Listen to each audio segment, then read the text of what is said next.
BNP নেতা হারুন সাহেব কি বলে আগে শুনেন। আমি আওয়ামী লীগের ভাইদেরকে আহ্বান জানাবো, আগামী নির্বাচনে জাতীয়তাবাদী শক্তির পিছনে আপনারা দাঁড়াবেন।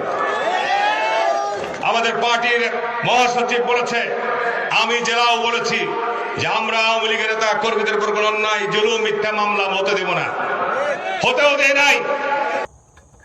হারুন সাহেব আর ফখরুল সাহেব আপনাদের উপর জিনে বর করছে, নয়তো আপনারা কি জেগে জেগে স্বপ্ন দেখতেছেন আওয়ামী লীগের বুটগুলা পাওয়ার জন্য। আপনারা যে বলতেছেন আওয়ামী লীগ থেকে মিথ্যা মামলা তুলে নিবেন, আওয়ামী লীগের এখন আপনার বাই হয়ে গেছে। 5 আগস্টের পর ছিল যে আওয়ামী লীগের দূষর, এখন বুটের জন্য এগুলো বাই হয়ে গেছে, মিথ্যা মামলা তুলে নিবেন।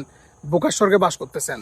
আওয়ামী লীগের বুট না আপনাদের কাছে যাবে না জামাতের কাছে যাবে, আওয়ামী লীগ বুট পৌঁছায় ফেলবে, কিন্তু আপনাদের বুট দিবেন না। আপনারা আশাটা করিয়েন না যে আওয়ামী লীগ আপনাদের 16 বছর গত থেকে বাইরে হয়তো দূরের কথা, রাস্তায় রাজনীতি করতে দেয় নাই, আবার সেই আওয়ামী লীগের বুটের আশা করতেছেন, বোকার স্বর্গে বাস করতেছেন।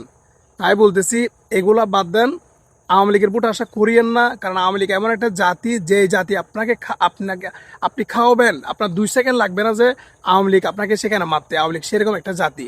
তাই বলতেছি যদি শিক্ষা থেকে শিক্ষা না নেন, যেইটা ওষুধ খেয়েছেন সেখান থেকে যদি শিক্ষা না নেন, সামনে আরো বড় কি ধাক্কা খাবেন সেটা মনে রাখিয়েন। ভোটের আশা করিয়েন না, আওয়ামী লীগ আশা করিয়েন না। আওয়ামী লীগ ছাড়া কি হবে? আসন্ন নির্বাচন আওয়ামী লীগ ছাড়া হবে। তাই আওয়ামী লীগকে কি বুকে ঢুকাইয়েন না।